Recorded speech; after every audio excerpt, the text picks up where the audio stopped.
نبی نے بتایا تھا کہ جو اذان اور اقامت، جو ہی اذان ہوتی ہے اور نماز کھڑی ہونے کے دوران یہ 10-15 منٹ کا وقفہ ہوتا ہے، آپ نے فرمایا تھا جس کا مفہوم یہ کہ جو اس کے دوران یہ دعا پڑھ لے گا، اللہم انی اسألک العفو والعافیہ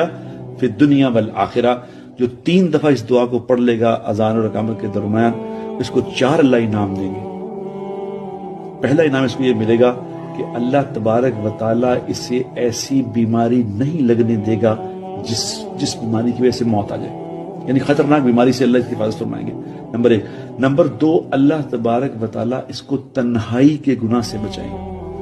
کیونکہ گناہ سارے کرتے ہیں آدمی تنہائی میں ہے، اللہ تنہائی میں اس کی حفاظت فرمائیں گے۔ اور نمبر 3، اللہ دنیا کے ظالم لوگوں سے اس کا واسطہ ہی نہیں پڑے گا، ظالموں کو اس سے دور ہی رکھیں گے۔ اور نمبر 4، جو ہمارا سب سے بڑا پرابلم ہے، وہ اللہ تبارک و تعالیٰ